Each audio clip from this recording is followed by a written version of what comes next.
बिस्मिल्लाहिर्रहमानिर्रहीम। अस्सलाम वालेकुम। आज मैं आपको होममेड खोया बनाना सिखा रही हूँ। तो इसके लिए आप फुल क्रीम मिल्क 1/2 लीटर और 1/2 टीस्पून देसी घी या नॉर्मल घी या मक्खन ले लें। सबसे पहले आप दूध पकने के लिए रख दें।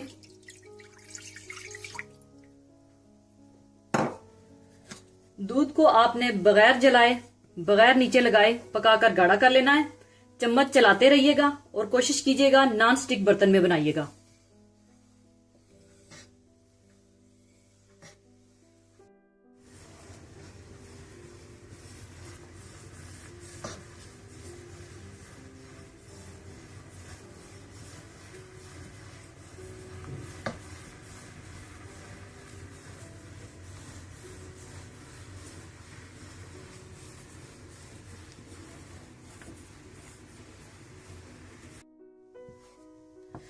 देखें दूध पककर गाढ़ा हो चुका है।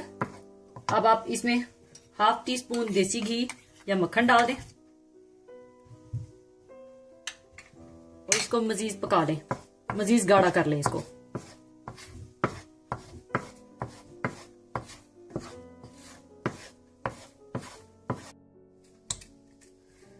खोया तैयार हो चुका है। इसे अब मैं डिश में निकाल लूंगी।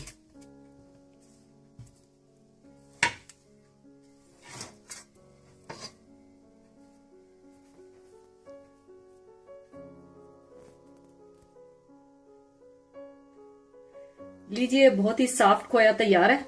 ये देखें, बिल्कुल नरम खोया तैयार है। इसी खोए के साथ आप गुलाब जामुन भी बना सकते हैं। इसे आप जर्दे में, मुतंजन में या शाही टुकड़ों में या सवैयों में या गाजर के हलवे में, बहुत से मीठों में आप डाल सकते हैं। इसी के साथ मैं आपके साथ एक बहुत ही खूबसूरत हदीस शेयर करूंगी। हजरत जाबर रजी अल्लाह ताला अन्हा नबी सल्लल्लाहु अलैहि वसल्लम से रिवायत करते हैं कि आप सल्लल्लाहु अलैहि वसल्लम ने इरशाद फरमाया, क़यामत के रोज खुदा कुछ लोगों को चींटियों की शक्ल में उठाएगा। लोग इन्हें अपने कदमों से रौंदेंगे। पूछा जाएगा, ये चींटियों की शक्ल में कौन लोग हैं? इन्हें बताया जाएगा कि ये वो लोग हैं जो तकब्बुर करते थे। इसलिए हम सबको चाहिए कि हम तकब्बुर और गरूर से बचें और अपने अंदर आजिज़ी और इनकिसारी पैदा करें ताकि खुदा के अजाब से बचें। इसके साथ ही मैं आपसे इजाजत चाहूंगी। अपना बहुत ख्याल रखिएगा। अल्लाह हाफिज।